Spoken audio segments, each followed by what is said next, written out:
आज काय मी भलतीच खुश आहे, कारण की आज माझी मोठी बहीण माझ्या घरी येणार आहे. आता ती तर येणार आहे संध्याकाळी, पण सकाळी ना मला 1 किलो गव्हाच्या पिठाच्या पोळ्या करून एका ठिकाणी द्यायच्या होत्या.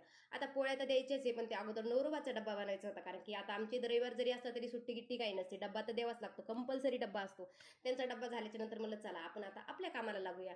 तर पटकन मी पीठ मळायला घेतला. तर ह्या पोळ्या मला कुठे द्यायच्या? तर ह्या द्यायच्या मला केंद्रामध्ये. केंद्रामधून ह्या जाणार आहे गुरुपीठला आणि मीच नाही तर माझ्या काही मैत्रिणी आहेत त्या बी बनवतात. आता पोळ्या तर बनून झाल्या, नेणार कोण? पाठीमागे माझी एक मैत्रीण राहते, ती बी मोठी स्वामी सेवेकरी आहे. तर त्या पोळ्या त्याच नेऊन देणार आहे.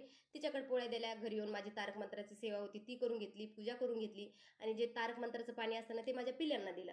आता यांना दिलं ना तर जर सगळ्यांची म्हणलं चिडचिड तरी देवा कमी होते. खूप त्रास देतात ही पोरं. संध्याकाळी माझी बहीण आली होती. तिला म्हटलं अक्का तू आता थोड्या वेळ बस, माझा पाठ वाचायचा बाकी आहे, मी वाचून घेते, नंतर आपण गप्पा मारू. तर माझा जसं की माझं पारायण चालू होतं, त्याच्यामुळे 1 ते 21 अध्याय माझा कंपल्सरी असतो. मग मी तो वाचून घेतला. त्यानंतर माझ्या बहिणीनं मला भरपूर सारा भाजीपाला आणला होता, कारण की ती येता येता गेली होती माझ्या लहान्या बहिणीकडे आणि माझ्या लहान्या बहिणीने मला कोथिंबीरच्या जुड्या, मेथीची भाजी, त्यानंतर एवढे सारे लिंब एवढं दिलं होतं. आता हे सगळं तुम्ही साईडला करून ठेवलं, म्हणलं याला निवडून घेऊ. तोपर्यंत दाजीनं म्हणलं तुम्ही मस्त आराम करा, आम्ही दोघी बहिणी बसून ना मस्त भाजीपाला निवडून बी घेतो आणि गप्पा बी मारतो. चला तर सर्वांना श्री स्वामी समर्थ. बाय.